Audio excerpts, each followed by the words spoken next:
Salut les mecs. Alors aujourd'hui, on va parler des pires acteurs du cinéma français. Et oui, parce qu'il y a pas si longtemps, oui, j'avais sorti pas mal de vidéos pour parler des pires acteurs du cinéma américain, du cinéma hollywoodien. Et on m'avait dit non mais c'est sympathique Yashi, on aime bien le fait que tu sois aigri et que tu détestes absolument tout ce qui existe sur la planète, mais ce serait quand même pas mal, effectivement, que tu craches un peu, oui, cocorico un peu sur nos acteurs français.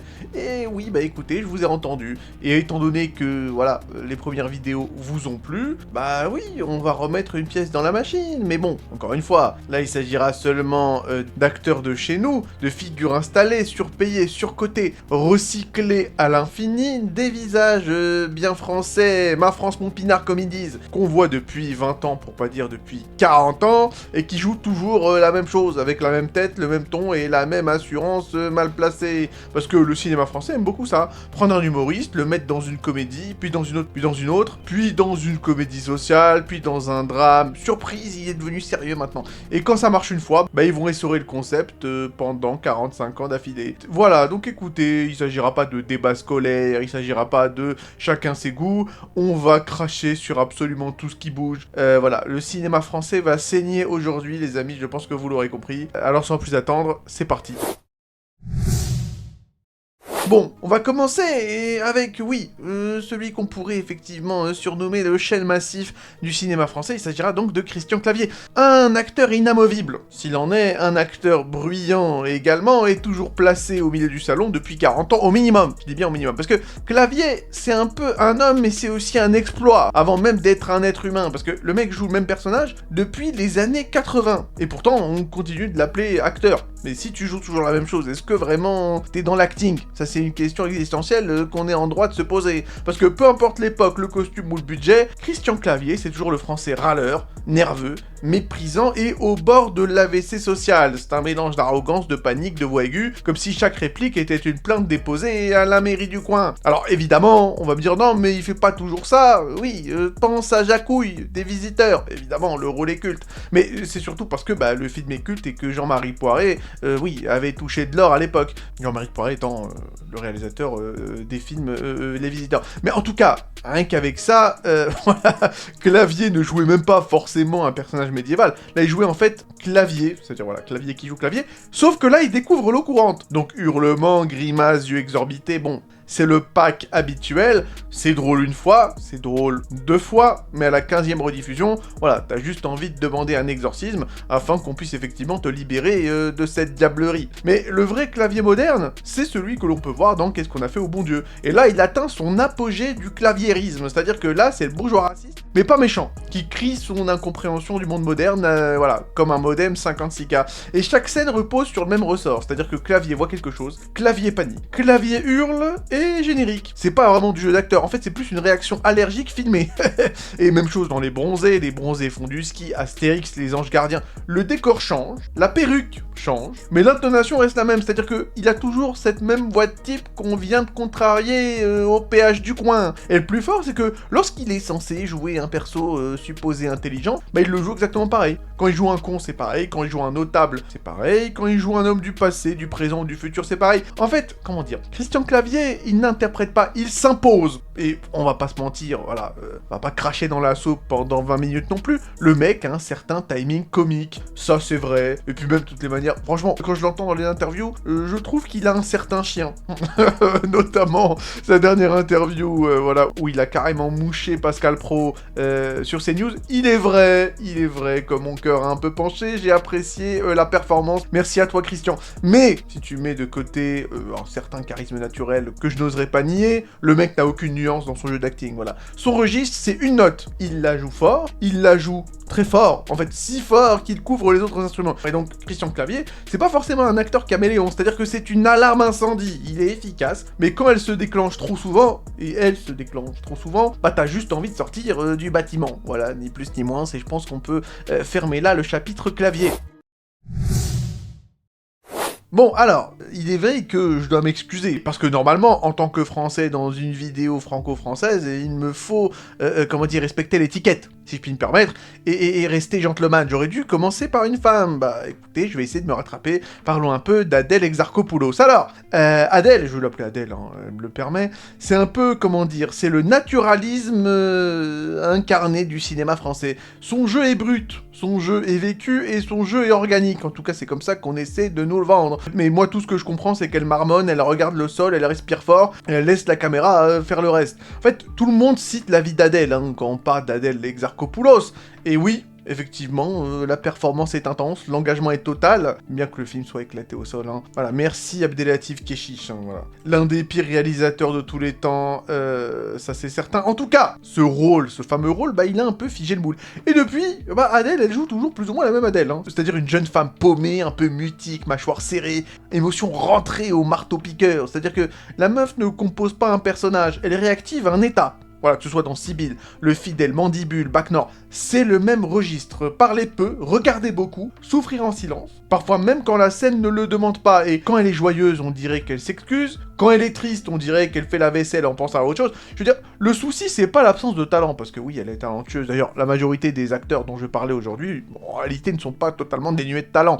C'est juste qu'en fait, comment dire, sa palette d'acting est bloquée sur 3 couleurs. La fatigue, la colère sourde et la résignation chic. Et comme le cinéma français aime beaucoup confondre sobriété et profondeur, bah on la recaste en boucle dans des rôles authentiques. Sauf que traduction, ok, il n'y a pas de maquillage, mais il n'y a surtout pas d'effet et pas d'émotion lisible. Dans Mandibule, par exemple, petite tentative comique, elle est drôle mais malgré elle, parce qu'elle joue le sérieux dans un monde absurde. Et encore une fois, c'est un peu Adèle face au chaos, pas un personnage comique. En fait, encore une fois, c'est une actrice d'atmosphère, et quand le film est bien écrit, elle apporte une gravité crédible. Et le souci, c'est que quand le scénario est faible, bah, elle devient un fond sonore de soupir. C'est pas la meuf qui va sauver ton film. Voilà, c'est tout ce que j'essaie de dire. Bon, c'est une actrice respectée et engagée, mais enfermée dans le rôle de la jeune femme intense qui n'a pas dormi depuis à peu près 3 semaines.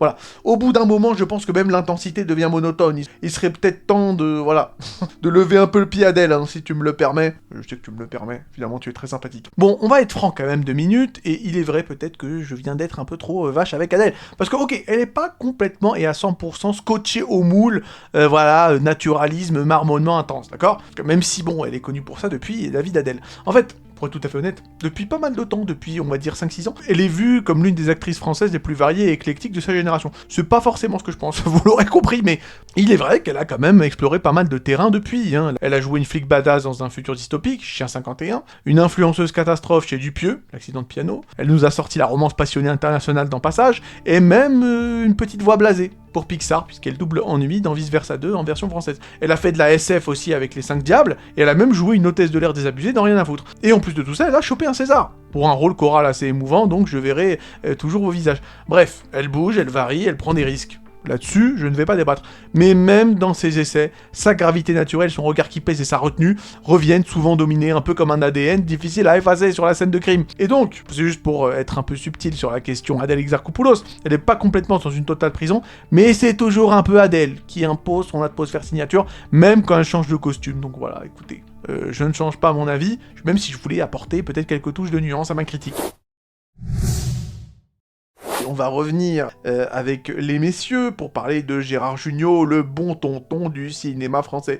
Celui qui a toujours l'air sympa, voilà, un peu dépassé, il est vrai, et un peu fatigué, et qui joue exactement ça depuis 45 piges. Voilà, c'est-à-dire que c'est un acteur qui a fait de la bonhomie un véritable CDI. Et on va pas refaire l'histoire non plus, entre les bronzés, le Père Noël est une ordure, tout ça. Bon, il fut un temps où, à une époque, Jugnot fonctionnait parfaitement, parce que, bah, le registre collait au personnage. C'était toujours et systématiquement le type lourd, maladroit, parfois pathétique, souvent à côté de la plaque, le timing comique était solide, bon, il avait une énergie un peu de troupe de théâtre, hein, ce gars-là, les dialogues étaient ciselés, et là-dessus, il y avait rien à dire. Le problème, c'est que, comment dire, il y a l'après. C'est-à-dire que Jugnot a décidé que ce personnage, bah, c'était son identité définitive. Il n'y a pas d'évolution. Là, on arrive au stade final. C'est la forme finale de Freezer. Il n'y a rien d'autre. Il est déjà à 100%. C'est-à-dire que dans Monsieur Batignolles, il joue le français moyen dépassé par l'histoire. Dans Les choristes, on a le français moyen attendri par des enfants. Dans Boudu, on a le français moyen qui subit un clochard. Dans Rose et Noir, bah, c'est le français moyen. Un peu ronchon, un peu gentil, un peu lâche. personnage un peu humain, c'est la même soupe réchauffée à des températures différentes, en fait. Junio ne joue pas des émotions, il commente la situation avec sa tête, hein. C'est-à-dire qu'il fronce les sourcils quand ça va mal, il sourit quand ça va mieux,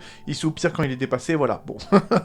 On n'est même plus vraiment dans du jeu d'acting, hein. Là c'est un bulletin météo. Mais même quand il est censé être grave, bah il reste confortable. Dans Monsieur Batignolles par exemple, le sujet est lourd d'ailleurs, hein, contexte historique assez fort dans ce film-là, mais Junio reste Junio, il est jamais inquiétant, jamais ambigu, jamais vraiment dangereux, on ne croit pas une seconde qu'il pourrait faire un vrai mauvais choix. Il est moralement rembourré, physiquement rembourré aussi, hein, mais après c'est très bien. Pour l'âge qu'il a, je trouve que ça va encore. Voilà, un peu comme un canapé familial. Et donc, bon, on va être clair, c'est pas que Junio est nul, loin de là, c'est juste qu'il est figé. Voilà, il a choisi de la facilité. Il a trouvé un personnage qui rassure le public, et il ne l'a, pour ainsi dire, jamais quitté. Le cinéma français l'a rangé dans la catégorie, voilà, acteur pull en laine. Voilà ce que c'est, et c'est sa catégorie, voilà, un peu comme dans un JRPG, quoi. Il a son job, comme dans Final Fantasy V. Il a trouvé son job, et il bouge pas de son job. Voilà, il a sa classe, Donjons et Dragons. Et donc, tu sais ce que tu vas avoir quand tu vois Junio, et tu seras jamais surpris par Junio, jamais dérangé, et donc voilà, c'est un peu le confort alimentaire du cinéma français, Gérard Jugnot. Il est pas mauvais, mais il est pas piquant non plus, et bon, le problème c'est qu'à force de manger tiède, t'oublies un peu le goût. Et le truc avec Gérard, je l'appelle Gérard aussi, hein, il est sympathique, il me le permet, c'est qu'il est à son meilleur lorsqu'il joue le rôle du mec qui gravite autour du personnage principal. Je trouve que le meilleur exemple de ça, ce serait Sans peur et sans reproche, hein, qui est donc un film sorti en 88, qui raconte un peu, voilà, la légende du chevalier Bayard. Et donc, Junio joue un espèce de mec jaloux de Bayard au début, puis finalement il devient son pote et tout, et je trouve que c'est un de ses meilleurs rôles, parce que, comment dire, c'est un peu le mec con qui tourne autour du personnage principal, il est sympathique, il est marrant, et tu peux t'attacher à son personnage, parce que bon, finalement, c'est lui qui évolue beaucoup plus que Bayard, parce que Bayard, voilà, c'est le héros sans peur et sans reproche, comme dit le film, donc le mec évolue pas, et c'est le brave héros du début jusqu'à la fin. C'est Junio qui évolue vis-à-vis de sa vision du personnage principal, puisqu'au début il est jaloux, puis petit à petit il finit par l'apprécier. Et c'est là où il est le meilleur. Mais quand le gars est au centre du film et que le film doit reposer sur ses frêles épaules, voilà, là par contre ça commence à tanguer un peu, et je trouve que il est pas fait pour ça, voilà, tout simplement. C'est ce que je pense. D'ailleurs, autre exemple de ça, ce serait dans le 3e volet de la 7ème compagnie, il me semble qu'il joue un petit rôle dedans, et il est très bien. C'est justement parce que c'est pas le protagoniste. Il me semble que dans ce film, il joue le rôle d'un espèce de pauvre frère un peu chiant. Junio n'est pas forcément figé à vie dans le rôle du bon tonton dépassé. Il est quand même, une fois de temps en temps, sorti de ses rôles pour quelque chose de plus tranchant et peut-être un peu plus ambigu. Par exemple, dans Pinot Simple Flic, il joue un flic ripou. Il peut jouer un cadre au chômage un peu amer dans une époque formidable, ou même, porter un peu vers le burlesque mélancolique, avec Rochefort dans Tandem. Il sait aller, parfois vers du drame, ou de la nuance quand il veut, mais depuis 20 ans, voilà, le système le recasse quasiment systématiquement dans le plus confortable du français moyen, gentil / ronchon, et il dit oui parce que, il connaît le registre, parce qu'il sait jouer ça, et parce que ça marche. Du coup, ses pics restent rares, et le confort l'emporte largement sur la prise de risque. Et comme je l'ai dit, et je le répète, Junio est capable de plus, il est quand même considéré comme un acteur à palette large de la vieille école du Splendide. Pour ceux d'ailleurs qui veulent que je parle du Splendide, j'en parlerai un peu plus tard dans la vidéo, lorsqu'on parlera du cas de Thierry Lhermitte. Pour l'instant, je m'arrête là, mais en tout cas, voilà. Le problème de Junio, c'est qu'il peut faire des trucs bien, c'est juste qu'il choisit de ne pas le faire souvent. Et c'est pour ça qu'il est sur cette liste, voilà, tout simplement. Cela étant dit, on n'a pas encore atteint le point culminant de la connerie Gérard Juniotesque, hein, si je puis me permettre, parce que ce point, il est extrêmement précis, et il est atteint en 2004 avec le film Trois petites filles, hein, voilà, ou plutôt le film où Gérard Jugnot a enfin atteint la phase finale du malaise en slip. Vraiment, là, il s'agit même plus d'un film ou d'un rôle, c'est un marathon de honte en tongs, en fait. Bon, je vais vous en parler assez rapidement et vous allez vite comprendre pourquoi je vais en discuter tout particulièrement. Vraiment, ça vaut le coup. Alors, le pitch est simple. Donc, on a 3 jeunes filles, 3 jeunes adolescentes qui fuient en Corse afin de sauver leur pote Lilia, donc la protagoniste du film, d'un mariage forcé. Puisque oui, dans l'univers du film, apparemment, oui, les Kabyles sont forcément des despotes moyenâgeux. Hein, voilà, façon Taliban, édition Tupperware. On a même une séquence assez magnifique, hein, vraiment. J'ai pleuré d'émotion et de joie. Effectivement, lorsqu'on voit donc le grand frère de Lilia qui la frappe, hein, qui la tabasse avec une règle en plastique Casio. Et oui, vous le savez, c'est l'instrument de Shaitan. Vraiment, tu sens que toutes ces séquences sont là pour dire non mais voilà, la modernité c'est haram, hein, pour les pour les Arabes. Donc bon, on sent vraiment que le réalisateur, voilà, il a dû googliser famille musulmane autoritaire avant d'écrire son scénario. Et jusque là, tu peux dire ok, bon, c'est un film courageux sur la menace venue d'Afrique du Nord, sur les Arabes, hein, voilà. Donc On a enfin un film qui parle de ma France, de mon pinard, de mon patrimoine. Donc voilà, il manque plus qu'on parle de grands remplacements et glisser un petit Deus Vult entre deux séquences. Et c'est bon, on est bon pour la Reconquista et le saut d'approbation de CNews. Ce film est absolument magnifique. Voilà, si vous êtes un droitard, c'est le film parfait. Mais même pas en fait. C'est-à-dire que dans ce film, il y a personne qui gagne. Tout le monde va se faire rouler dans la boue. Tout le monde. Vous, moi, on va tous prendre cher. Vraiment, on prendra tous tarif, et le film réussit le tour de force de ridiculiser tout le monde à égalité. Vraiment, et justement, j'en parle parce que c'est là que notre Gérard Jugnot national débarque pour sauver l'honneur de notre beau pays. Parce que, oui, après avoir fui les méchants barbus du bled, eh bien, les trois gamines tombent sur un couple providentiel. Donc on a forcément Gérard Jugnot, en impresario raté, qui sent le ricard frelaté et la résignation. Et donc, Jugnot est en couple dans ce film avec Adriana Carambeu, qui est donc une espèce de gogo danseuse libérée, hein, voilà, apôtre de la liberté sexuelle sous stéroïdes. Et là, le film se transforme en cours accéléré d'émancipation version Club Med, c'est-à-dire que ce couple-là apprend aux trois jeunes filles, et tout particulièrement à Lilia, que la vie moderne, voilà, c'est la cuite du samedi soir et le plan à 3 le dimanche. Sauf que bon, tu comprends vite que le film va finir avec les deux jambes dans le mur. Bon, le message est clair, hein, voilà, mieux vaut finir en after avec Adriana plutôt que rester avec sa famille, et ok, tout le monde est caricatural, mais le film te vend ça comme une révélation spirituelle. C'est ça, c'est trop de la balle. Et au milieu de ce grand cirque idéologique, t'as le pauvre Gérard, le cocu national. Le mec qui regarde sa femme s'envoyer avec la moitié de la Corse avec la bienveillance d'un surveillant d'internat. Il hoche la tête, pendant qu'Adriana explique aux trois gamines que les hommes, c'est comme les bonbons. Voilà, si on en mange une seule sorte, bah, à force, ça lasse. Et attention, la phrase est quasiment dite verbatim, hein, dans ce film, c'est un truc de ouf. Voilà. Et le mec qui regarde tout ça, avec ce petit sourire gêné du mec qui sait très bien qu'il est la fraise tagada que sa femme va recracher. Et parce que oui, de toutes les manières, il aime beaucoup être un M&M's périmé. Hein. Et ce film, je vous en parle, bon déjà parce qu'il est absolument affreux, j'ai vomi 3 fois, rien que dans le générique, mais surtout, c'est qu'en fait, c'est du Jugnot concentré. Tu regardes ce film, tu comprends ce qui va pas avec Jugnot.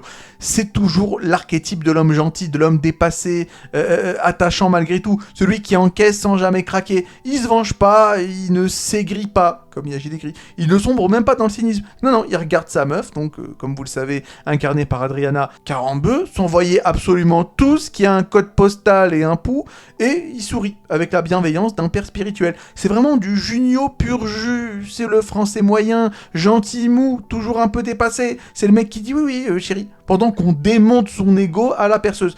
Le mec pourrait peut-être nous surprendre, devenir un peu sombre, ambigu ou vengeur, mais non, lui il reste toujours droit dans ses charentaises, le sourire crispé, comme un saint laïque du consentement passif. Et Trois petites filles, c'est vraiment l'apothéose du jugnotisme. Vraiment, c'est les sarcasmes de la junioterie. C'est un film bancal où tout le monde est humilié. Vous, moi, tout le monde est humilié, voilà. Que vous soyez fils d'immigrés, que vous soyez droitard, que vous soyez, pour la Reconquista ou pour le grand remplacement, vous prendrez tous extrêmement cher dans ce film, ne vous inquiétez pas, voilà.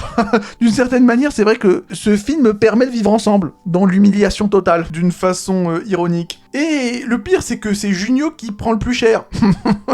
Il a offert son ego au sacrifice, son amour-propre en offrande et son pull tricoté en pénitence. Bah écoutez, merci beaucoup. Merci beaucoup Gérard. Et on va passer à la suite, parce qu'on en a peut-être trop parlé. Et on va continuer avec un gars, j'avoue que j'apprécie pas particulièrement. Alors autant Jugnot, Adèle et Clavier, je peux les apprécier dans certains films, pourquoi pas. Voilà, Dubosc, ça va pas le faire.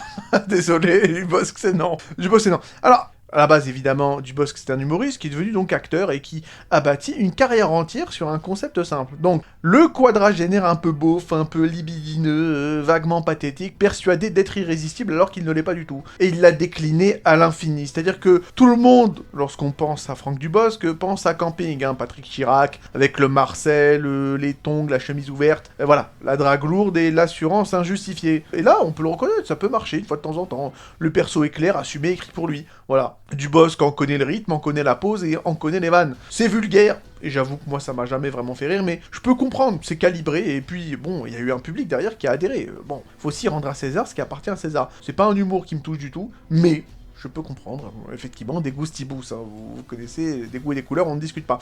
Le problème, c'est pas son rôle en lui-même, c'est que Dubosc n'a jamais vraiment quitté le camping. Dans Disco, c'est Patrick Chirac avec des pattes def. Dans Bis, c'est Patrick Chirac qui voyage dans le temps. Dans Rumba la vie, c'est Patrick Chirac qui essaie d'être émouvant. Et même quand il veut être sérieux, on attend juste qu'il fasse une blague de dragueur has-been. Et quand Dubosc tente le registre dramatique, comme dans Rumba la vie, bah on sent l'effort. Il parle plus doucement, il ralentit, il fait des pauses. Mais ça reste du Dubosc sous calmant. L'émotion est annoncée, jamais vraiment incarnée. On dirait un sketch qui aurait enfilé un manteau sombre pour faire film d'auteur. Et ça, c'est un vrai problème, parce que Franck Dubosc ne compose pas des personnages. Il adapte son numéro, il joue toujours le même type, avec plus ou moins de gêne sociale selon le budget. La gêne, l'ego, la drague ratée, toujours les mêmes leviers, et on va être juste, le mec a du métier, il sait tenir un film, parler au public, occuper l'écran, mais bon, il ne réserve aucune surprise, aucune rupture, aucune métamorphose. C'est-à-dire que Franck Dubosc, c'est un sketch, le même sketch, hein, qui dure depuis, voilà, plus ou moins 20-25 ans. Il est parfois drôle, pour moi jamais, mais bon, admettons. Donnons-lui ça, il est parfois drôle, parfois fatigant, toujours fatigant pour moi, voilà. Je n'ai jamais apprécié son humour, mais bon, il est reconnaissable dès la première réplique. C'est un acteur qui n'a jamais raté sa cible, pour ainsi dire, mais en fait, il a jamais visé ailleurs. Donc forcément, bah oui, bah il la rate pas, quoi.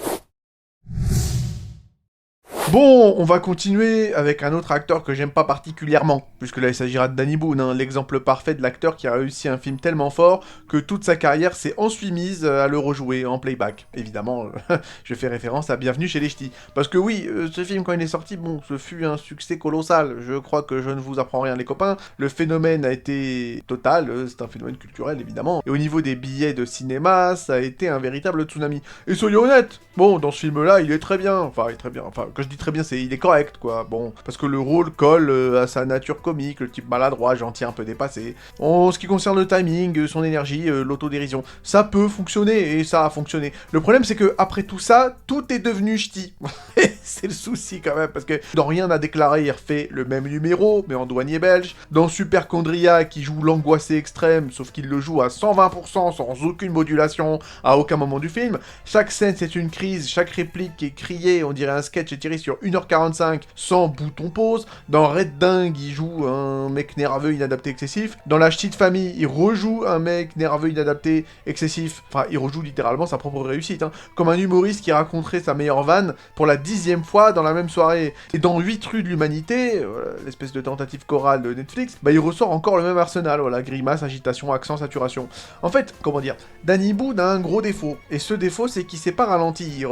Il est toujours trop fort, trop vite, trop appuyé, il joue la nervosité comme s'il avait peur que le public zappe s'il respire entre deux phrases. Et quand il essaie d'être sérieux, comme dans La vie pour de vrai, bah ça devient un peu étrange, il baisse le ton, il adopte une posture plus calme.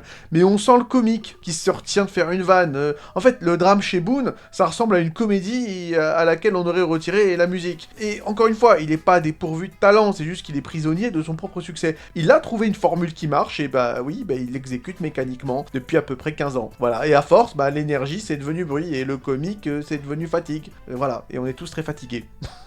Et en fait, en gros, et je terminerai là-dessus avec notre ami Danny, c'est que, ok, il a fait un film sympathique, et il en a fait 15 remakes déguisés par la suite. Voilà, je pense qu'on a plus ou moins résumé le bonhomme.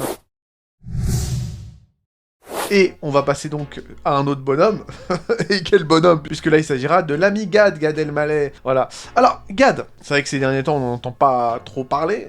Quoique, on peut en discuter, mais bon. Fut un temps où Gad, c'était un mec qu'on ne pouvait pas esquiver, même si bon, depuis l'affaire Kobe Comic, il se fait un peu plus discret. En tout cas, il fut un temps où on le voyait partout, et c'était un peu le règne absolu de l'ego confortable. C'est un humoriste qui peut parfois être sympathique sur scène, je dis bien parfois, mais c'est un acteur qui, film après film, a refusé toute forme de disparition derrière un rôle. C'est-à-dire que c'est Gad, voilà.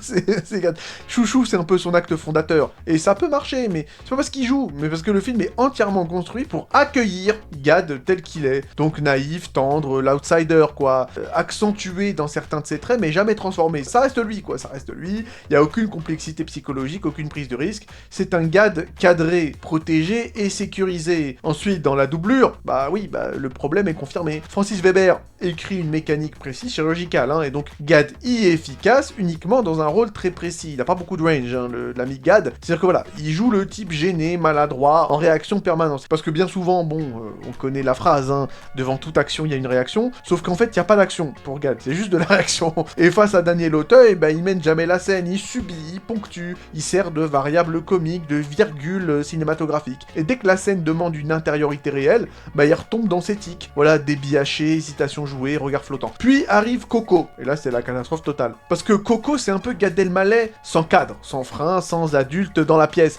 Il écrit, réalise et joue un personnage censé être une satire du parvenu, sauf qu'il le joue premier degré, en surlignant chaque gag jusqu'à l'écœurement. Il crie, il grimace, il écrase chaque scène par excès. C'est pas une comédie, c'est un film noyé sous son propre numéro, et à partir de là, bah, le schéma restera figé. Dans Un bonheur n'arrive jamais seul, bah, Gad joue encore le même adulte enfant irresponsable, charmeur, désorganisé et incapable de maturité. Même énergie, même posture, même refus d'évolution. Le film avance, mais lui, il reste exactement au même endroit. Dans Les Seigneurs, il est censé intégrer un collectif, sauf que, bah, il s'intègre jamais. C'est un humoriste, hein, donc forcément, bah, il se détache. Il fait du Gad au milieu des autres acteurs. C'est pas un personnage parmi eux, c'est Gad au milieu de la foule. Voilà ce que c'est. Après, dans Le Capital, il a fait une petite tentative de sérieux, il joue un banquier cynique, mais avec exactement les mêmes outils que dans ses comédies. Même débit, même ironie, même distance. Il devient jamais vraiment inquiétant, jamais opaque, jamais crédible, comme le prédateur économique il est censé être. Même constat dans La Rafle, attention, c'est peut-être un de ses meilleurs rôles, hein. Le sujet est lourd, le contexte est historiquement très fort, mais Gad, même si, bon, encore une fois, il est pas mauvais dans ce film, mais il reste extérieur, il fait le job, sans jamais vraiment incarner la gravité du rôle. On sent l'acteur appliqué, hein. Je dis pas qu'il a pas fait d'effort là-dessus, on sent que il était un peu habité. Sauf que, justement, il était un peu habité, on sent pas l'homme pris dans l'histoire avec un grand H. Et même quand il passe à l'animation avec Moi Moche et Méchant et Les Mignons, bon déjà, bon, les films sont éclatés au sol, je les ai déjà détruits dans des vidéos bien spécifiques, mais surtout, le problème devient évident parce qu'il crée pas un personnage. Gad pose sa voix et pose, voilà, sa persona. Gru parle comme Gad, il rit comme Gad et il réagit comme Gad. C'est efficace commercialement, mais artistiquement, c'est en fait le même refus de transformation. Dans Reste un peu, de la même manière, où il se met lui-même en scène, bah le cinéma disparaît complètement. Encore une fois, c'est pas un film, c'est une confession égocentrée filmée. C'est Gad qui joue Gad face à Gad pour parler de Gad. Voilà. C'est le problème fondamental de Gad Elmaleh au cinéma. Et c'est pas le talent, encore une fois, il a du talent. C'est le refus total de prise de risque. Ça veut dire que le mec veut jamais être laid, il veut jamais être antipathique, il veut jamais être effacé, il veut jamais être silencieux. D'une certaine manière, il me fait un peu penser à Will Smith, quoi. C'est le mec qui a trop d'ego pour jouer le méchant, quoi. Il accepte pas de parfois ne pas briller. Non, non. Il veut toujours être reconnaissable, aimable et central. Et donc, c'est pas forcément un acteur raté, le Gad, c'est un acteur qui a choisi de ne jamais vraiment en être un. Après, il faudrait quand même mettre un petit coup de frein à main. C'est vrai que dire que c'est pas un acteur, juste un humoriste qui pose sa persona partout, c'est pas tout à fait complètement vrai tout le temps. De toutes les manières, c'est un débat assez vif, hein, depuis 15 ans. Certains sont d'accord, mais il y a aussi une autre partie du public et certains journalistes qui peuvent le défendre, parce qu'il a quand même réussi de vrais rôles. Train de vie, bon, La Rafle, comme je l'ai dit, mais c'est un mec quand même qui reste clivant. En plus, en tant qu'aigri, forcément, je suis du côté de ceux qui le critiquent. Mais voilà, moi je suis pas un fan. Pour moi, Gad Elmaleh, c'est pas tant une filmographie qu'un numéro décliné, avec des décors différents. Bon, allez, on va revenir à l'énergie et au volume avec Michael Youn. Alors, Michael Youn, c'est un mec qui pense que plus c'est fort, plus c'est bien. Sauf que, spoiler, non. Je veux dire, le mec arrive au cinéma avec La Beuse et les 11 commandements, et à l'époque, bon, ça passe, parce que le contrat est clair. Beaucoup de chaos, pas mal de cris, beaucoup de provoques et un peu d'humour potache. Youn ne joue pas un personnage, le mec débarque.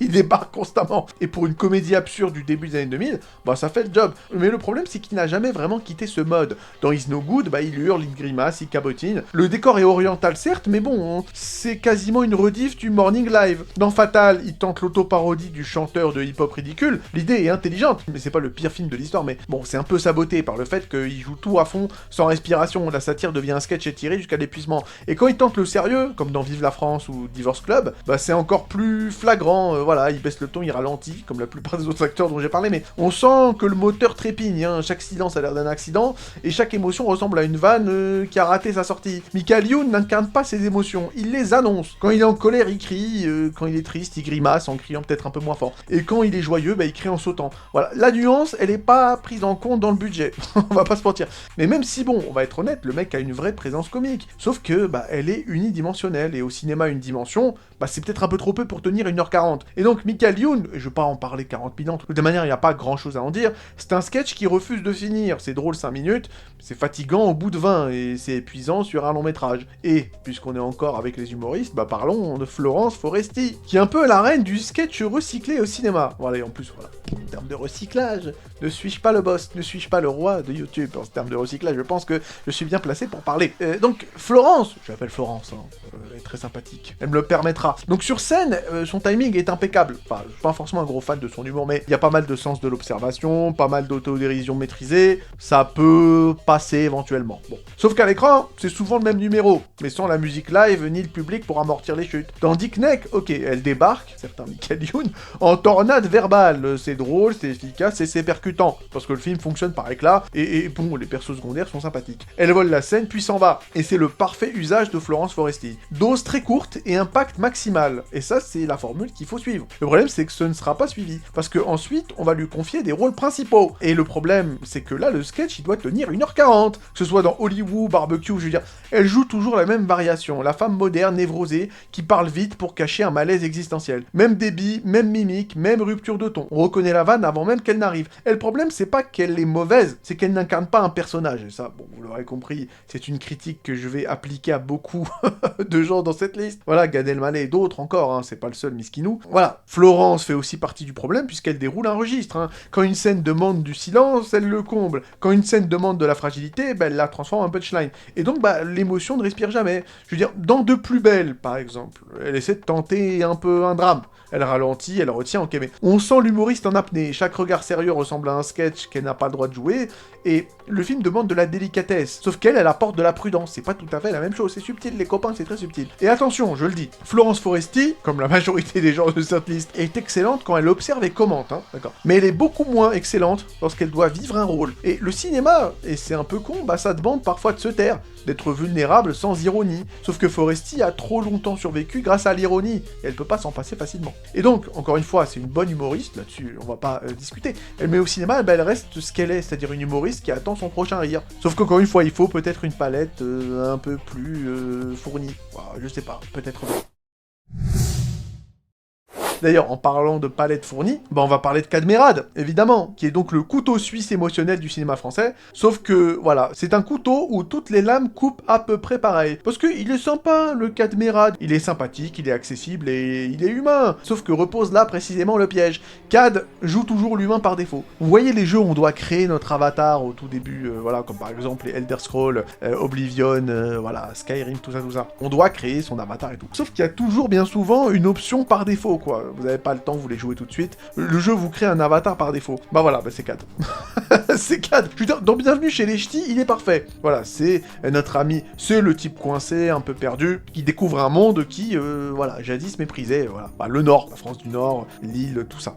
Voilà. Il est juste, il est doux et il écoute. Et le film avait besoin d'un centre calme au milieu de la farce. Et surtout au milieu de Danny Boone. Et là, Cad, il fait son job, il le fait même très bien, et c'est pour ça que le film a très bien fonctionné. Mais après, le Hollywood français, si je puis me permettre, a décidé que ce Cad-là devait être partout. Voilà. Que ce soit dans La Fille du Puisatier, dans Le Prénom, dans Superchondriac. C'est toujours le même homme moyen, gentil, parfois dépassé, parfois angoissé, mais jamais dangereux. Quand il est en colère, c'est poli. Quand il est triste, c'est contenu, et même quand il est drôle, c'est consensuel. Tout le monde rigole par politesse. Je veux dire, il ne mène jamais une scène, il amortit la scène. Et c'est efficace pour l'équilibre du film, mais c'est révélateur de son registre. Cad, c'est l'anti-extrême, il rassure, il surprend pas. C'est-à-dire que même quand il tente le drame, comme dans La Mélodie, bah il reste dans la même zone confortable. C'est le prof bienveillant, la voix douce, le regard compréhensif. Il joue juste, attention, c'est loin d'être une merde, hein. Très très loin d'être une merde, c'est un bon acteur, mais il n'y a pas d'aspérité. Aucune zone d'ombre, aucun risque réel, on ne doute jamais de ses intentions. Voilà, Cad ne se transforme pas vraiment, il s'adapte. Il glisse dans le rôle comme dans un pull propre.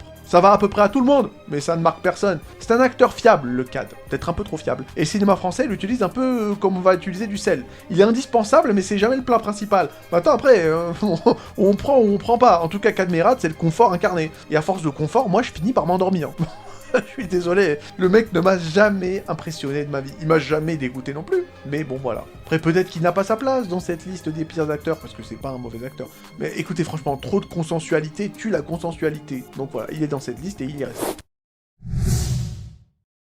Bon, on va prendre un peu de risque, si vous me le permettez. Parlons un peu d'un mec, quand même, qu'en général, on n'ose pas trop égratigner, Jean Dujardin, évidemment. C'est le mec qui a gagné un Oscar. D'accord ? Voilà. c'est ce qu'il est. Dans sa biographie sur sa tombe, voilà, il y aura écrit l'homme qui a gagné un Oscar. Parce qu'en fait, le truc c'est que depuis qu'il a gagné son Oscar, en fait, Jean Dujardin joue Jean Dujardin qui a gagné un Oscar. L'acteur est talentueux, évidemment, que je vais pas dire le contraire. Mais le souci c'est que, voilà, il s'est enfermé dans son propre sourire carnassier. À l'origine de sa carrière, évidemment, il y a un gars et une fille, hein. Alex, le macho, un peu con, charmeur, nerveux, sûr de lui. Le timing était parfait, regard caméra, énergie comique naturelle. Le public a beaucoup aimé, et surtout, le personnage colle exactement à Dujardin. Sauf que, ce personnage ne l'a jamais vraiment quitté. Dans OSS 117, ça marche à merveille. Là-dessus, y a pas de souci. Voilà, notre bon Hubert, le beauf misogyne, colonial et idiot. Évidemment que dans ce rôle, Dujardin est exceptionnel, parce qu'il joue contre lui-même, mais le cadre est ultra bien écrit, voilà. Michel Hazanavicius c'est quand même écrit, hein, malgré qu'il ne soit pas dénué de critiques, là-dessus il n'y a pas de souci, et oui, que ce soit le rythme, les silences absurdes, tout est millimétré, et il est à son sommet, voilà. Prime Dujardin, c'est OSS 117. Sauf que derrière, il a commencé à se croire polymorphe. Dans The Artist, le film est muet, et il joue un acteur muet, et encore une fois, le rôle est parfaitement aligné avec ses limites, mais bon, c'est encore un Dujardin en mode, regardez comme je joue bien, voilà. Il disparaît moins derrière le rôle qu'il ne le présente, et après l'Oscar, bah c'est devenu la chute molle. Dans un Monument Men, il est invisible. Dans Mobius, c'est un espion sans mystère, qui est donc, on va le dire, un comble. Dans Novembre, il est sérieux appliqué, mais sans aucune aspérité. Après, Novembre est un film vraiment mortel. Voilà, mortel, ennuyeux, je veux dire.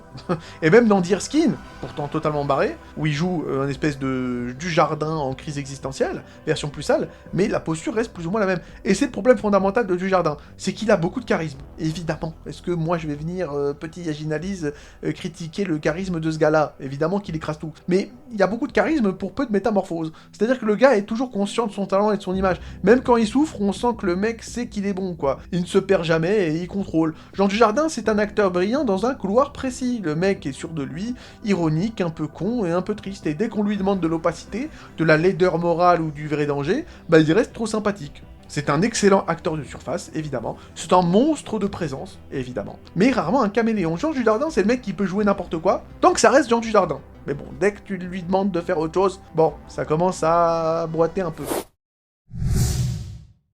Et on va rester dans les monstres du cinéma français avec notre ami Gérard Depardieu. Donc lui, alors, au-delà même d'être un acteur, qui peut être bon ou pas, bon évidemment qu'il est bon, mais bon, au-delà même d'être un acteur, là on parle d'un continent. C'est-à-dire acteur, oui, mais surtout une masse géologique. Le mec n'entre pas dans un cadre, il déforme le cadre. Il est bâti comme une catapulte médiévale, et là une carrure capable de jouer à la fois un paysan, un roi, un porc, et parfois les trois dans la même scène. En fait, dans les années 70-80, Depardieu c'était une anomalie géniale dans Les Valseuses, dans Préparez vos mouchoirs, dans Buffet froid. Il est sale, il est libre, il est dangereux, il est sexuel aussi, et il est incontrôlable. C'est un animal lâché dans le cinéma français bien propre. Il ne joue pas, il envahit l'écran. Et déjà à l'époque, on sent que les canalisations des toilettes du plateau ne survivront pas au tournage. Puis arrive la période sacrée, voilà, celle où Depardieu devient intouchable. Loulou, le dernier métro, la femme d'à côté, police. Bon, là il montre une certaine palette. Il peut être tendre, brutal, amoureux, pathétique. Il joue avec le silence, avec le regard, la fatigue. Évidemment que c'est du grand art. C'est un acteur qui comprend que sa carrure monstrueuse peut cacher une immense fragilité, il joue avec ça. Et puis bon, Cyrano de Bergerac, c'est le sommet, c'est le rôle qui scelle le mythe, et Depardieu devient un personnage plus grand que la littérature. Il remplit l'écran comme il remplit une pièce, sans demander l'autorisation, il déclame, il respire, il suit. C'est excessif, oui, mais c'est maîtrisé, le porc est tenu en laisse. Et les années 90 prolongent un peu le miracle, avec Tous les matins du monde, Germinal, Uranus, voilà, le colonel Chabert. Il peut être taiseux, il peut être noble, il peut être brisé, il joue des hommes écrasés par l'histoire, et son poids physique devient un peu un symbole. Quand Depardieu s'assoit, on dirait que le film s'incline avec lui. Puis, parce que là j'étais peut-être un peu trop gentil, et voilà. Et à partir des années 2000, voilà, quelque chose se fissure. Depardieu commence à jouer Depardieu. Et là voilà, c'est plus un rôle, c'est une présence. Il arrive, il parle, il mange, il grogne. Dans Astérix et Obélix, que ce soit contre César ou Mission de Cléopâtre, ça passe encore. Enfin, je veux dire, Obélix, de toutes les manières, c'est un corps. C'est un appétit, c'est une force brute. Le casting est parfait, c'est un menhir avec une voix, y a pas de souci. Mais ailleurs, que ce soit dans San Antonio, Boudur, Dusko, Turf, Bonne Pomme, il ne joue plus, il s'installe, comme s'il venait de passer la nuit sur le plateau. Il compose pas vraiment un personnage, en fait il impose sa masse, son souffle et sa fatigue. Et plus on avance, et plus le cinéma devient un prétexte. Dans Welcome to New York, évidemment, c'est le point de non-retour, parce que... Ce film est d'une hypocrisie terrible, parce qu'évidemment que Welcome to New York, voilà, c'est une espèce de parodie de l'affaire Strauss-Kahn, et Depardieu est là en mode, non, je vais dénoncer, quoi. Je vais dénoncer Strauss-Kahn. C'est compliqué. C'est vrai que lorsque l'on considère les différentes frasques très récentes de Depardieu, où clairement, bon, le mec a détruit un peu sa réputation et il a perdu beaucoup de sa superbe. Parce que bon, j'ai beau lui donner pas mal de compliments, voilà, il y a une minute ou deux de cela, voilà, ça reste quand même un mec extrêmement discutable moralement. C'est le moins qu'on puisse dire. Et justement, dans Welcome to New York, il joue un espèce de symbole obscène, lourd et libidineux, un corps qui déborde de tout, de pouvoir, de pulsion, de gras, et le film n'essaie même plus de le contenir, il le filme un peu comme un fait divers vivant. Ce sera plus ou moins, voilà, plus ou moins la même chose. Dans Robuste, dans Maigret, dans Les Volets Verts, dans Valley of Love, dans Thalasso. Il n'y a plus vraiment de performance. Là, c'est de l'observation. C'est-à-dire que Depardieu est présent, il est là, il est massif, il est fatigué, parfois émouvant malgré lui, et il joue plus vraiment un homme. Il documente sa propre décrépitude. Et c'est le vrai problème de Depardieu aujourd'hui. C'est pas le talent, c'est que le mec a plus de filtre. Il y a plus de réalisateur pour lui dire non, parce que oui, c'est le monstre sacré du cinéma français, c'est comme ça qu'on l'appelle. Il y a plus de cadre pour canaliser la bête, on le laisse casser les scènes, un peu comme il casse ses chiottes, par simple présence. Et oui, Depardieu reste un immense acteur, mais c'est un mec en roue libre depuis 25 piges. C'est un ogre sans laisse, c'est un monument qui s'effrite sur place. Et le cinéma français, au lieu de lui dire stop, et lui dire stop sur pas mal de points, pas que sur l'acting, hein, vous m'aurez compris, bah continue de lui dérouler le tapis. Il y a même notre ami Emmanuel qui dit ouais non, les accusations sont peut-être pas vraies. Bon, du foutage de gueule en bande organisée, voilà. Je pense avoir fait le tour de l'ami Depardieu. Évidemment que certains me prendront par le callback pour avoir osé mettre Gérard Depardieu dans cette liste, mais ne vous inquiétez pas, il sera pas le seul. Parce qu'on va continuer avec l'acteur qui a remplacé le Obélix de Gérard Depardieu. Et oui, effectivement, attention, il y a un fil conducteur dans cette vidéo. Oui, vous ne vous y attendiez pas. On va parler de Gilles Lellouche. Alors, Gilles Lellouche, parlons-en un peu. C'est un peu le mec énervé par défaut du cinéma français. Si tu veux un type un peu brutal, un peu paumé, qui serre la mâchoire et qui parle comme s'il mâchait des cailloux, bon, bah écoutez, je te le dis, appelle Lellouche. Il arrive déjà avec un souffle court et l'aura d'un mec qui a dormi dans une voiture, mais par choix artistique, donc ça passe. Au début, il est parfait, en second rôle qui ajoute un peu de nerf au film. Dans Narco, en 2004, il est littéralement dans le registre, voilà, j'arrive, je mets une petite vibe et je repars, avec un côté absurde et décalé qui pouvait marcher. Dans Jeux d'enfant en 2003, c'est pareil, présence efficace, pas besoin d'en faire des tonnes, il prend sa place sans avaler le film. C'est très bien. Puis, malheureusement, est arrivée la phase, on va faire de Gilles Lellouche un mec sérieux. Et là, bon, comment dire, Lellouche se fige dans son style maison. L'intensité permanente, le regard noir et la tension de nuque. Voilà. Ce gars-là a besoin d'un massage. Parce que ce soit dans Ne le dis à personne en 2006, dans Les Petits Mouchoirs de 2010, je veux dire, voilà. Le mec est dans le groupe Canet et c'est exactement ça. Il n'est pas un personnage, il est une énergie. C'est le ki de Dragon Ball, ce mec-là. C'est le pote, l'ami, le mec un peu raide qui encaisse. Ça passe, parce que c'est choral, mais ça révèle déjà le souci. Quand Lellouche est censé être nuancé, il choisit souvent serrer les dents plus doucement. C'est voilà, c'est l'option violence tout le temps. Et quand on lui confie des rôles un peu plus lourds, bah on tombe dans sa spécialité. Le type à cran, par exemple dans Les Infidèles de 2012, il est dans un film à sketch où l'idée même, c'est des mecs qui se comportent comme des déchets. Et Lellouche y est parfaitement à l'aise, parce que son registre naturel, c'est déjà l'homme qui cache ses émotions sous une couche de virilité et d'agacement. Donc là-dessus, y a pas de souci. Mais bon, voilà, toujours le même registre. Dans Mea Culpa, en 2014, et À bout portant en 2010, bah c'est le Lellouche action-pression. Voilà, donc action-pression, qu'est-ce que c'est? C'est que ça court, ça cogne, ça a du rythme. Et il est crédible. Et il est crédible parce que, bon, il a une présence physique et parce qu'il sait jouer le mec qui vit en apnée. Mais émotionnellement, là, on est dans du binaire, on est dans du Python. Voilà. C'est tendu, plus tendu, explosif. C'est 1-0, 1-0, 1-0. Voilà. Dans La French, en 2014, il joue Gaëtan Zampa. Et voilà, rôle massif, présence de Caïd, charisme brutal. Et ça marche, parce que le personnage autorise le côté monolithique. Lellouche n'a pas besoin de subtilité, il a juste besoin d'être une masse menaçante avec une voix grave. Et là où c'est plus révélateur, c'est quand il tente le drame un peu prestige. Dans Thérèse d'Esquerou, bah il joue, Bernard d'Esquerou. C'est le rôle du bourgeois, froid et pesant, et c'est là où tu vois la limite de Gilles. Je l'appelle Gilles, il m'aime bien, donc je l'appelle Gilles, voilà, il m'en voudra pas. Parce que Gilles, il sait comment être lourd, sec et rigide.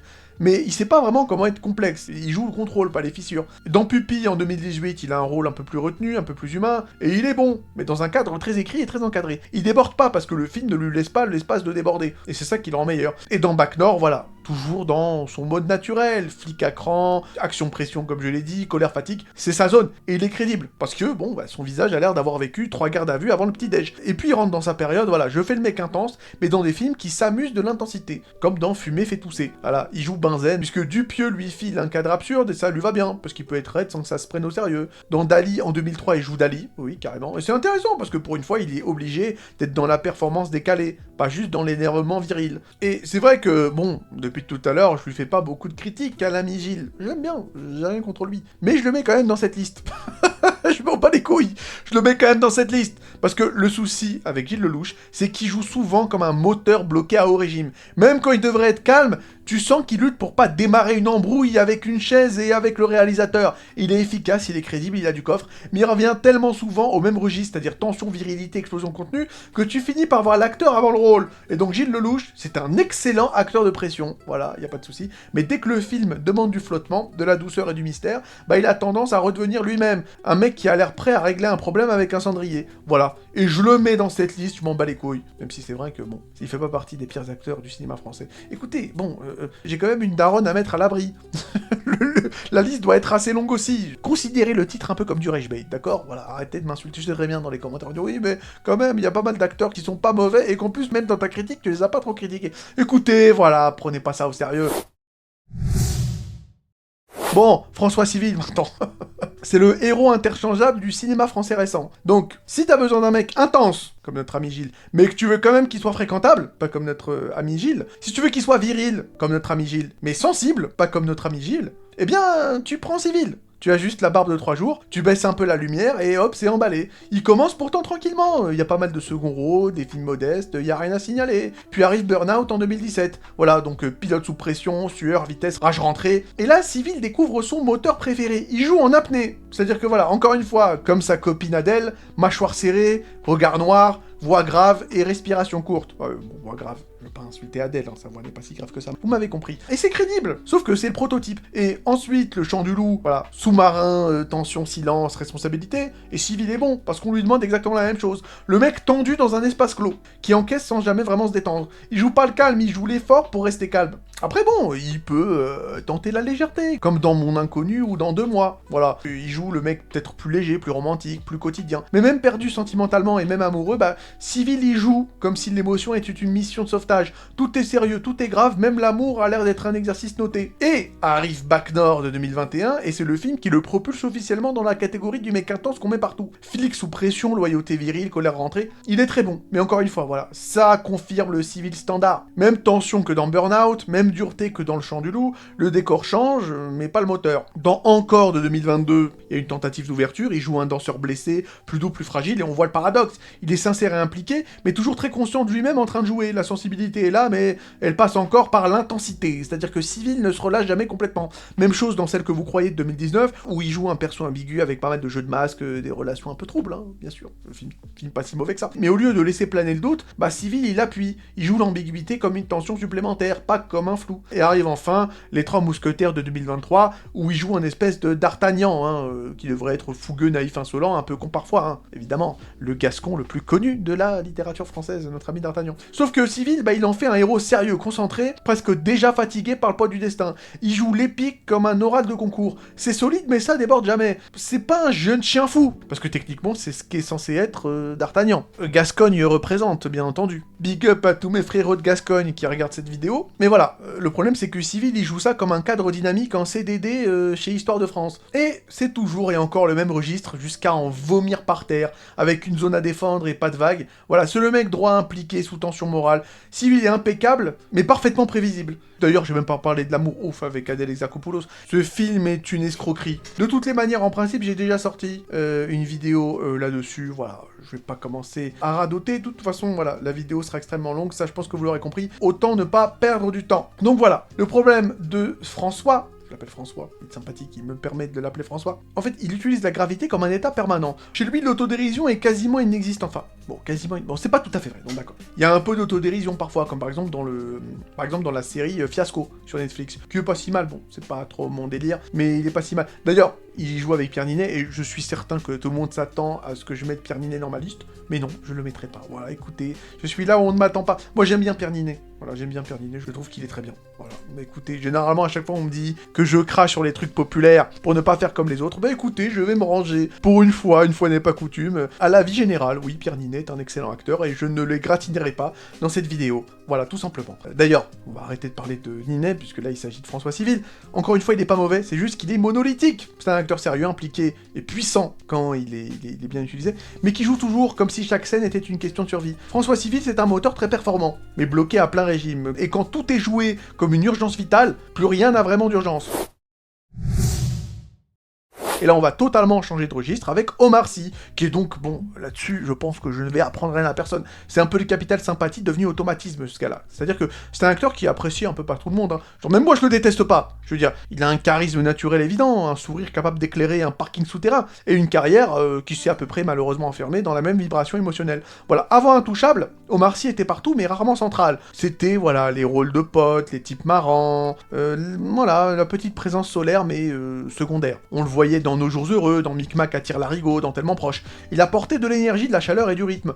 Il était là pour faire circuler l'air, et ça marchait. Puis arrive Intouchable. Évidemment que oui, explosion totale, Omar Sy y est vivant, spontané, imprévisible. Il joue avec François Cluzet, pas à côté de François Cluzet. Il respire, il improvise, il surprend. C'est mérité, c'est juste, c'est pas mon film préféré, loin s'en faut, mais voilà. C'est un rôle qui révèle tout ce qu'il sait faire. Le problème, c'est qu'encore une fois, de la même manière que Danny Boone avec Bienvenue chez les Ch'tis, c'est que ce rôle est devenu son moule. Et après ça, eh bien, Omar Sy rejoue Driss dans tous les décors possibles. Dans Samba, il joue encore le mec lumineux confronté à un monde dur, puisqu'il joue, il me semble, un sans-papier. Dans Demain tout commence, il joue le papa des brouillards, solaire au grand cœur. Dans Yao, il joue le mentor bienveillant, rassurant et paternel. Dans Le Prince oublié, il joue le père protecteur, conteur et aimant. Dans Police, il joue le collègue humain, posé et empathique. Et à chaque fois, c'est la même chaleur, c'est la même douceur, c'est le même sourire légèrement triste. Et il joue jamais vraiment faux, mais il est jamais vraiment surprenant. Et même quand il tente autre chose, en fait, son jeu est extrêmement lisse, il n'y a pas vraiment d'aspérité. Dans Chocolat, rôle pourtant tragique, marqué par l'histoire, la domination et la souffrance, Omar Sy y est appliqué et respectueux, mais il y reste dans une émotion lisible, propre, presque trop maîtrisée. La douleur ne déborde jamais vraiment, elle est montrée et pas vécue. Dans son remake de Knock, qui est donc un rôle classique de manipulateur, en plus, franchement, le film original avec Louis Jouvet, c'est un chef-d'œuvre. Je vous le dis, c'est un chef-d'œuvre. D'ailleurs, j'en avais parlé dans une vidéo assez vieille où je parlais de mes films préférés. Oui, j'ai mis ce film dedans, on croirait pas comme ça, mais ce film est incroyable. Je trouve que Louis Jouvet joue l'un des méchants les plus terrifiants de l'histoire du cinéma. Et pourtant, c'est un film comique, c'est un film comique. Mais son monologue de fin, je le trouve glaçant. J'en parle dans une de mes vidéos. Je crois que c'est la vidéo où j'ai 2 pilules dans la main, la pilule bleue et la pilule rouge, sur la miniature. Voilà, si ça vous intéresse, je parle de tous mes films préférés. Knock est dedans. Le film est extraordinaire, extraordinaire. Je vous le conseille, mais à 100 000 %. Le problème, c'est que, bon, là, il s'agit pas du Knock de Louis Jouvet, il s'agit du Knock de notre ami Omar Sy. Et le souci, c'est que, comment dire, le Dr Knock, à la base, c'est quand même être un personnage, comment dire, il est vrai marrant, mais en vrai de vrai, c'est un bad guy, c'est un méchant, c'est un mec inquiétant, c'est un mec glissant, c'est un mec immoral. Le souci, c'est que Omar Sy, lorsqu'il incarne Knock, il le rend sympathique. Trop sympathique. Trop sympathique. Le personnage perd tout son tranchant. Et c'est le souci, en fait. Et à Hollywood, le phénomène se confirme. Dans Jurassic World, on voit Omar Sy qui sourit aux dinosaures, comme s'il gérait une colonie de vacances. Dans X-Men Day of the Future Past, l'apparition est express, il a la même aura tranquille. Dans Inferno, Avif, The Call of the White, voilà, il est la présence rassurante, stable, chaleureuse. Peu importe l'univers, Omar Sy est là pour te rassurer. Et même dans Le Chant du Loup, film de tension absolue, il reste le point d'équilibre humain, il est jamais opaque, jamais inquiétant, toujours lisible. Et le cas le plus révélateur, c'est Lupin, qui est donc une série, mais la logique est la même. Il est censé y jouer un caméléon, un manipulateur, un stratège. Mais c'est Omar Sy, au final. C'est pas qu'il joue mal, c'est juste que il a trop de charme, il est intelligent, il est bienveillant. C'est Arsène Lupin version copain très malin. C'est un peu con. Encore une fois, Omar Sy ne manque pas de talent. C'est juste que voilà, toujours le même problème, Je me répète un peu beaucoup dans cette vidéo, mais c'est le souci. Voilà, c'est le même moule, c'est l'émotion unique qu'il déploie film après film. Voilà, il est gentil et il est confiant et il te rassure. Sauf qu'il est rarement dangereux, il est rarement sombre, il est rarement dérangeant. Et même quand le scénario le permet, son jeu adoucit tout. Dans Police, par exemple, face à Virginie Efira et Grégory Gadebois, on sent le décalage, il est sincère, mais il est trop lisse, il ne fracture jamais le cadre, il accompagne, il n'explose pas. Et Omar Sy est devenu une marque émotionnelle, on le caste pour ce qu'il représente, pas pour ce qu'il pourrait explorer. Et lui, il l'accepte, parce que ça fonctionne. Et ça fonctionne très bien même, mais à force de vouloir jouer toujours avec le même sourire, le sourire, il perd de sa valeur. Encore une fois, je le répète, Omar Sy n'est pas un mauvais acteur, je préfère le dire, voilà. Et je dis pas ça pour éviter le backlash, De toute manière, le backlash, il va arriver, c'est certain. Ça, je veux dire, je passe mon temps à insulter One Piece, donc t'inquiète pas que j'ai pas peur du retour de flamme. Je le pense vraiment, c'est pas un mauvais acteur, je le pense vraiment. Je le dis pas parce que j'ai peur, mais je le dis parce que je le pense. C'est juste qu'il est bridé par son image. C'est un acteur qui pourrait être dérangeant, ambigu et inquiétant, j'en suis certain. Mais le système préfère le garder dans le confort. Et peut-être que lui aussi préfère rester dans un registre qu'il connaît bien. Et le souci, c'est qu'à force de confort, même son charisme, qui est indéniable, il devient prévisible. Bon, écoutez, dans la famille du Splendide, je voudrais l'ami Thierry Lhermitte.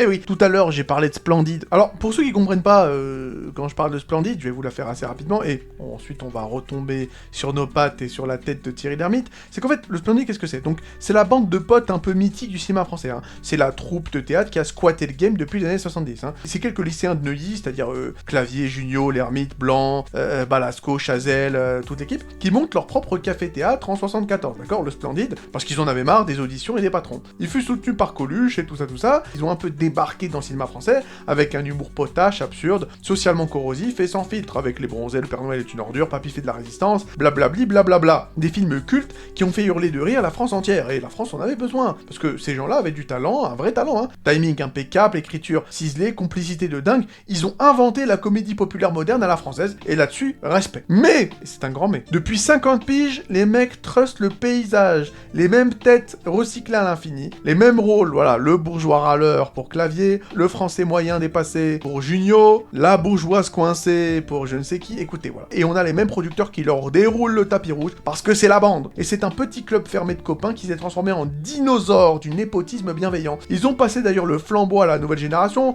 mais pas n'importe laquelle, hein, celle qui ressemble furieusement à leur propre cercle. Voilà, les Adèle Exarchopoulos, les François Civil, les Gilles Lelouch, les nanani nana. Toujours les mêmes connexions, toujours les mêmes films chorales, les mêmes, non mais on se connaît depuis toujours. Et c'est ça le Splendide. Et ça va nous permettre effectivement de retomber sur nos pattes et de retomber sur la tête de Thierry Lhermitte, qui faisait partie effectivement des membres fondateurs du Splendide. Alors, Thierry, c'est le sérieux de façade, devenu profession. C'est le mec qui a commencé en jouant des connards magnifiques, mais qui a fini par jouer l'adulte de service. Celui qui arrive dans une comédie pour dire non mais, ça suffit les bêtises, avec un soupir de notaire. Et à l'époque, où il fallait être drôle et méchant, bah il était parfait, voilà, les bronzés font du ski, le Père Noël est une ordure, Popeye, Pierre Mortaise, écoute, voilà. C'était le type rigide, coincé et suffisant. Et c'était excellent, parce que c'est bien écrit, collectif et rythmé. C'est pas, ouais, l'ermite qui fait du l'ermite. Il joue un rôle et il est odieux avec méthode. Et même quand il sort du Splendide, bah il peut être très efficace. Dans les ripoux, ou dans Ripou contre Ripou, on parle de flics, de système, de magouille. Il a la tête parfaite pour j'ai mes combines, laissez-moi tranquille. Dans la totale aussi, il est dans le rôle du type ordinaire qui bascule. Et ça marche parce que le film lui impose une trajectoire. Mais ensuite, voilà, l'ermite s'installe dans une zone confortable. Il joue plus vraiment des personnages, il occupe des postes. Voilà ce que c'est. J'ai envie de dire qu'il représente bien la philosophie du Splendide, en effet. Voilà, lors de ces 50 dernières années. Il peut jouer le père un peu dépassé dans Monsieur Papa et les Papas du Dimanche. Il peut jouer le bourgeois qui soupire dans Ma famille t'adore déjà, All Inclusive et dans Joyeuse retraite. Enfin voilà, écoutez, c'est le mec raisonnable, dans une comédie où tout le monde s'agite autour de lui. Il n'incarne plus, il régule la tension ambiante. Évidemment que dans le dîner de con, il est très bien, mais bon, il fait le boulot, il sert surtout de support. Voilà, il y a Villeray qui explose, et il y a l'ermite qui absorbe. Il régule la température ambiante. C'est le mur sur lequel le film vient rebondir. Il est efficace, mais pas vraiment surprenant. Et son tic le plus constant, c'est qu'il joue avec la tête. Un peu comme une télécommande. Lorsqu'il lève les yeux, c'est absurde. Lorsqu'il soupire, c'est je suis fatigué. Lorsqu'il serre la bouche, c'est que je suis sérieux. Et il fait ça depuis 45 piges. C'est pas de l'incarnation, c'est du sous-titre facial. C'est pas qu'il vit la scène, c'est qu'il commente la scène facialement. Et plus il vieillit, et plus il devient un meuble de comédie. Voilà, dans Joyeuse retraite 2, Mystère à Saint-Tropez, Sexygénaire, Chasse gardée, N'avoue jamais. C'est toujours le même homme. Légèrement blasé, vaguement supérieur, persuadé d'être la voix de la raison. Sauf qu'au bout d'un moment, la raison, ça devient juste de la mollesse. Thierry Lhermitte est un acteur qui a eu une vraie période brillante, puis qui s'est transformé en fonction narrative. C'est le gars qui passe dans le film pour rappeler que ouais, bah on est des adultes, et que la vie c'est compliqué. Bah c'est très bien. Donc on a un acteur installé, propre, confortable, qui occupe la place. Hein. T'inquiète pas, la place il l'occupe. Hein, voilà. Dès qu'il y a un de ses potes qui fait un film, il y aura toujours un petit Lhermitte par-ci par-là qui occupe le poste. Voilà. Occupation de poste, il n'y a pas de problème. Puisqu'on est dans notre période splendide, évidemment, Marianne Chazelle, qui est donc la machine à voyager dans le temps du cinéma français. Chaque apparition de cette charmante personne te renvoie directement en 84, sans prévenir, sans billet retour. Elle joue pas dans des films modernes, elle s'incruste dans les films modernes. Voilà, il y en a qui débarquent, et ben elle s'incruste. Et à l'époque du Splendide, il y avait pas de problème. Toujours les mêmes délires, je refais toujours les mêmes références, mais bon, c'est ça le souci avec le cinéma français, c'est que, oui, ils ont tous joué dans les mêmes films. Donc oui, on ressort Les Bronzés, on ressort Le Père Noël est une ordure, et là-dedans, elle est très bien. C'est la gentille un peu cruche, un peu maladroite, un peu naïve, parfois ridicule. C'est écrit pour ça, et c'est calibré pour la troupe, par la troupe du Splendide, et ça fonctionne, parce que tout le monde joue le jeu, et puis bon bah voilà, elle est bien entourée. Mais ensuite, bah y a pas d'ensuite, c'est-à-dire qu'il y a rien qui a évolué. Chazelle est restée coincée entre deux rôles qu'elle recycle depuis 40 ans. C'est la femme un peu nunuche, ou la bourgeoise un peu déconnectée, parfois les deux en même temps, ce qui est un exploit. Voilà, dans Les Visiteurs, c'est la SDF hystérique, dans Les Bronzés 3, c'est la même mais fatiguée, même ton, même mimique, même rire nerveux, on dirait un sketch du Splendide qui dure depuis 40 piges et qui a survécu même à l'extinction des dinosaures. Le problème fondamental avec Marianne, et je ne vais pas faire la blague de oui, elle me permet de l'appeler Marianne, je crois que ça n'a jamais été marrant. Voilà. Après, vous me direz, je critique les humoristes, je ne suis pas drôle moi-même. Bon, écoutez, c'est la vie. En tout cas, le problème avec Marianne Chazelle, c'est qu'elle joue pas du cinéma contemporain. C'est qu'en fait, elle ne s'adapte ni au rythme, ni au naturel, ni à la mise en scène actuelle. C'est-à-dire que son jeu est appuyé, démonstratif et théâtral. Chacune de ses répliques a l'air d'attendre les rires enregistrés. Elle a pas glissé vers autre chose, elle a glissé latéralement, Marianne, hein, voilà, sans jamais changer de voix. Même énergie, même intention, même tic. Elle compose pas un personnage, elle ressort un costume déjà porté 1000 fois. C'est pour ça que je parle de machine à remonter dans le temps. Marianne Chazelle, c'est le souvenir d'un humour qui a existé. Il fut un temps jadis. Voilà, c'est tout. Mais chaque apparition de notre belle rousse ressemble à une capsule temporelle mal fermée. C'est pas vraiment nostalgique. Pour moi, c'est gênant. Mais après, vous me direz, je suis écrit. Bon écoutez, il y a pas longtemps, j'ai fait un petit big up à nos amis de la Gascogne. Il s'agirait tout de même de balancer un petit big up pour nos amis belges. Parce que là, bon, on va parler un peu de Benoît Poelvoorde. Et Benoît, c'est le gâchis le plus spectaculaire du cinéma francophone. C'est un acteur qui a prouvé très tôt qu'il pouvait être immense, et qui depuis semble faire tout son possible pour ne plus jamais se canaliser. Parce qu'on va être clair, c'est arrivé près de chez vous, évidemment que c'est une claque. Le rôle est monstrueux, le rôle est glaçant, le rôle est drôle, le rôle est terrifiant. Le contrôle est total, l'ambiguïté est permanente, et il est très intelligent dans sa manière de jouer. Puis, entre ses mains, et bien aussi, dans lequel Benoît est retenu, malsain, dangereux sans jamais forcer, et là vraiment Poelvoorde joue vraiment. Puis, à partir de là, voilà, eh bien, écoutez, la maîtrise est partie. Parce que depuis 20 ans, Benoît alterne inlassablement entre 3 modes. Benoît qui hurle, Benoît qui gesticule, et Benoît qui fait du Benoît, comme s'il était seul chez lui. Que ce soit dans Podium, dans Coco avant Chanel, dans Altra, dans le Nouveau Testament, dans Effacer l'historique, il déborde, il surjoue, il débarque, il envahit chaque scène comme un oncle bourré à un mariage.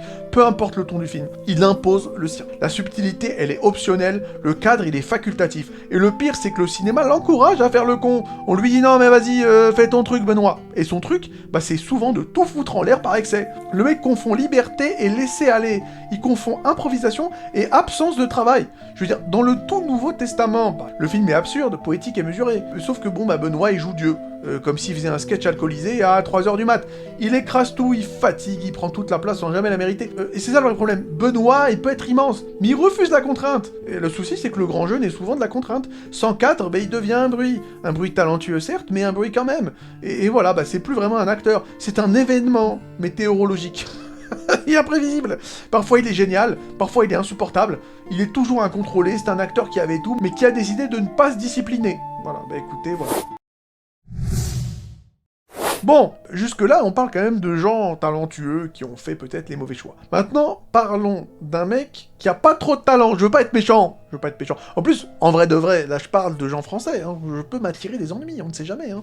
Je pourrais peut-être me faire attraper par Kev Adams dans la rue. Évidemment, parce que là, il s'agira effectivement de notre ami au succès colossal, avec un grand K. Kev Adams, qui est donc l'erreur de casting devenue une carrière. Je vais essayer de pas trop être méchant avec Kev, parce que, bah, voilà, ce que je vais dire maintenant, tout le monde l'a déjà dit, et 3000 fois. Parce qu'il s'agit d'un mec qui aurait jamais dû dépasser la scène ado, d'accord? Sauf que c'est un mec que le cinéma français a décidé de propulser en tête d'affiche comme une punition collective. Il faut vraiment comprendre que l'humanité a peut-être mérité Kev Adams. C'est-à-dire que, voilà, on doit payer pour nos péchés, nous devons expier collectivement tout le mal que l'on a fait. Et l'expiation, c'est Kev Adams. Vraiment, Kev Adams ne joue pas. Il grimace, il surjoue, il agite les bras, il parle fort, il fait des voix. C'est pas de l'acting, c'est une kermesse, que ce soit dans les profs 2, Ala 2, Love Addict, Maison de retraite, certains l'aiment chauve. C'est le même personnage, la même énergie, la même nullité, la même médiocrité. C'est le mec immature. Excité, persuadé d'être drôle, parce qu'il parle vite et qu'il fait le pitre. Il n'y a pas de nuance, il n'y a pas d'écoute, il n'y a pas de silence maîtrisé. Il joue contre le film. Il joue contre le film. C'est l'ennemi du film. Son jeu repose sur un principe simple. Plus je fais, mieux c'est. Sauf que non, ça passe pas. Ça passera pas, ça passera jamais. Il écrase les scènes, il ruine ses partenaires, il détruit le rythme. Même les acteurs solides ont l'air mauvais à côté de lui. Ils sont contaminés. C'est le virus zombie du cinéma français. Et le pire, c'est que quand on essaie de le faire jouer sérieux, comme dans Maison de retraite, tentative de tendresse, bah il ralentit tout le monde. On sent l'enfant hyperactif enfermé dans un costume d'adulte. L'émotion est fake, elle est annoncée, elle est prémâchée, on ne ressent rien à part de l'embarras. Kev Adams, c'est l'exemple parfait du cinéma français qui confond popularité et talent. Alors, apparemment, il remplirait les salles. Je sais pas comment il fait, bravo, le gars c'est un magicien. Mais il a aucune technique, aucun instinct dramatique, aucune capacité à se transformer. Il disparaît jamais derrière un rôle. Il y a rien derrière. C'est Kev Adams qui fait du Kev Adams, qui fait du Kev Adams, qui fait du Kev Adams. C'est l'Ouroboros du cinéma français encore et encore et encore et encore. C'est pas un mauvais acteur, c'est pas un acteur en fait, carrément, directement, voilà. C'est un produit bruyant, surexposé, vidé de toute substance. Même pas vidé, y a pas de substance à la base. Tu peux même pas vider un truc où il y a jamais rien eu dedans. C'est un mec qui a réussi à faire croire pendant 10 ans, maintenant presque 20 ans, que crier très fort c'était du jeu. Sauf que c'est pas le cas. Bon, on va rester sur les humoristes, en parlant quand même de quelqu'un qui a un peu plus de talent que Kev Adams quand même, on va pas déconner. Bon, là, il s'agira de Jamel Debbouze. C'est pas un mec que je porte dans mon cœur, je pense que Debbouze doit faire partie des mecs les moins aimés en France. Peut-être que je me trompe, en tout cas moi, toutes les personnes à qui je parle, lorsque je cite le nom de Jamel Debbouze, en général, c'est pour le critiquer. Donc écoutez, je ne sais pas. En tout cas, ce qui est certain, c'est que Jamel Debbouze, c'est l'exemple parfait de l'acteur sanctuarisé trop tôt. C'est-à-dire que c'est un mec qui a tellement marqué une époque que plus personne n'a osé lui dire un truc pourtant assez simple. Au cinéma, faut jouer. Voilà. Parce que, attention, à ses débuts, tout est légitime. On le voit dans Le fabuleux destin d'Amélie Poulain, il apporte une espèce d'étrangeté douce, un décalage sincère. Dans Astérix Mission Cléopâtre, même chose, numéro bis fonctionne parce que le film est une machine comique parfaitement huilée, et que Jamel y est un ingrédient et pas le plat principal. Il a son débit, son phrasé, son énergie qui casse le rythme à bon escient, c'est nouveau et c'est frais. Puis vient Indigène, tentative sérieuse, historique et grave. Et franchement, il joue plutôt pas mal. Mais on voit quand même des limites, c'est-à-dire que Jamel joue la gravité avec les mêmes outils que la comédie. Même regard appuyé, même musicalité dans la voix, même besoin de souligner l'émotion. Il est pas mauvais, loin de là, hein. Je trouve que il fait le taf dans Indigène, attention, mais je l'ai pas senti habité. Le film est fort, le film est très fort, c'est un film que j'aime bien, attention. Malgré lui, mais pas grâce à lui. Et après ça, c'est l'enfermement. Que ce soit dans Angela, dans Hollywood, dans La Vache, Pourquoi j'ai pas mangé mon père, film absolument infâme, hein, tiens. Je tiens quand même à le souligner. Le nouveau jouet, Mercato. C'est Jamel qui joue Jamel. C'est toujours comme ça. C'est le même malin bavard, le même type un peu débrouillard, avec, voilà, le phrasé de cité qui parle français, mais qui a du mal à accorder, à conjuguer, et commencer, finir ses phrases avec sujet, verbe, complément, voilà. Bon. Apparemment, tous les mecs de cité maghrébins parlent comme lui. C'est ce qu'on dit. Voilà, pas certain que ce soit vrai, mais c'est ce qu'on dit. Et c'est plus ou moins le même humour de surface, basé sur les tics de langage, sur la posture, sur le clin d'œil complice au public. Et il disparaît jamais vraiment derrière un rôle, parce qu'il veut pas disparaître en fait. Et son plus gros problème, c'est pas l'absence de talent, comme beaucoup de gars sur cette liste, c'est l'absence de risque. C'est-à-dire que Jamel ne supporte pas le silence, la retenue, l'ambiguïté, le fait de ne pas être immédiatement sympathique. Il peut le faire parfois, hein, il peut le faire dans Hors-la-Loi et dans Indigène, et il le fait bien. Je trouve qu'il le fait bien, mais il le fait rarement. Voilà, il le fait rarement, parce que Jamel, ce qu'il aime, c'est être aimé. Il veut pas être juste dans son jeu. C'est-à-dire que t'as toujours l'impression qu'il anticipe la réaction du public. Il fait du contrôle d'image et pas de l'incarnation. Et le plus grave, c'est que le système, bah, il entretient ça un peu autour de lui. C'est toujours les mêmes codes, c'est toujours les mêmes blagues de proximité, de mecs de cité un peu concon, vidés de toute substance. C'est un humour qui prétend représenter, en effet, les Français d'origine immigrée, mais au final, il finit surtout par les caricaturer, les simplifier et abaisser le niveau général. Parce que c'est plus facile à vendre, parce que c'est plus rapide à consommer, et c'est même pas subversif, c'est confortable. Et d'ailleurs, son comedy club, censé être un vivier, bah c'est surtout devenu une chambre d'écho, quoi. On y reproduit le même ton, les mêmes mécaniques, la même vision étriquée de ce que doit être l'humour populaire. Voilà, c'est une petite mafia douce, où chacun valide l'autre, où personne ne se contredit, où personne ne grandit vraiment. Et le résultat, c'est que Jamel Debbouze, c'est devenu une icône figée. Tu le vois arriver à l'écran, et tu sais exactement comment il va parler, voilà, Ziva, sa mère, je sais pas quoi, quand il va sourire, quand il va faire passer une punchline, comment la scène va finir. Encore une fois, il fait pas toujours ça, hein. Il y a pas mal de films où il fait autre chose. Il reste quand même sur les mêmes bases, pas vraiment de surprise, pas vraiment de danger, pas vraiment de transformation. Jamel Debbouze n'est pas nul, mais comme acteur, bon, il est médiocre, par confort, pas par manque de talent. Il a jamais accepté d'être antipathique, d'être opaque, d'être inquiétant, d'être effacé. Il veut toujours rester le gentil, toujours rester central, toujours quoi, toujours. Et à force de vouloir être le visage sympa, fédérateur et incontournable, bah il est devenu prévisible, puis interchangeable, puis inutile au cinéma. C'est un bon humoriste quand il se casse un peu la tête, sans doute. Et bon, médiatiquement parlant, c'est un monument aussi. Mais bon, voilà. Comme acteur, et... je préfère m'arrêter là. Bon, bah écoutez, en espérant quand même que la vidéo vous ait plu, ce sera certainement peut-être ma vidéo la plus controversée de la chaîne. Peut-être, avec mes vidéos sur One Piece. On verra ce que ça donne. Je ne sais vraiment pas comment ça va être reçu. De toutes les manières, ça fait bien longtemps qu'on me demande de critiquer le cinéma français. Bah écoutez, c'est fait, hein. Voilà, ça a pris du temps. Dans les commentaires ce que vous en pensez. Je pense que ça va vraiment s'écharper dans les commentaires. Abonnez-vous pour encourager la chaîne. Prenez soin de vous et à la prochaine.